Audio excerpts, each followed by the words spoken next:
ఏపీలోను పలు చోట్ల భూమి కంపించింది. విజయవాడ, విశాఖ, ఏలూరు, జగ్గేపేట, నందిగామ, తిరువూరు, గుడివాడ, మంగళగిరిలో భూ ప్రకంపనలు కనిపించాయి. కొన్ని సెకండ్ల పాటు భూమి కంపించడంతో ప్రజలు వణికిపోయారు. నందిగాంలో 4 సెకండ్ల పాటు, గుడివాడలో 2 సెకండ్ల పాటు భూమి కంపించినట్లు స్థానికులు చెప్తున్నారు. భూమి ఒక్కసారిగా కంపించడంతో వణికిపోయామని, ఏం జరిగిందో తెలియలేదని తిరువూరు ప్రజలు చెప్పారు.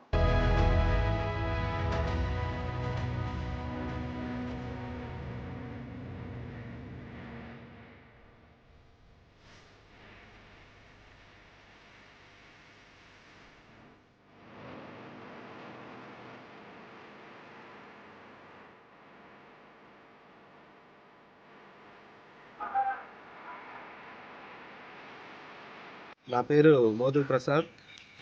నేను తిరువూరు 15వ వార్డు కౌన్సిలర్ని.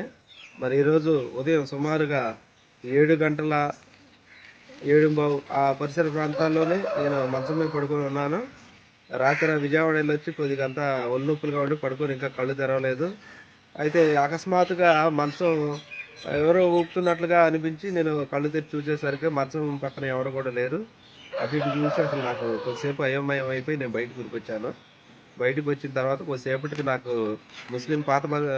ముస్లిం బజారు కూడా అక్కడి నుంచి ఫోన్లు వచ్చి ఇట్లా మాకు భూకంపం వచ్చిందని చెప్పారు. అప్పుడు నాకు కన్ఫామ్ అయింది ఈ భూకంపం వచ్చి ఉంటుందని. మరి జనాలందరూ కూడా ఈ యొక్క వాతావరణాన్ని అందరూ కూడా తెలుసుకోవాలని కోరుకుంటున్నాను.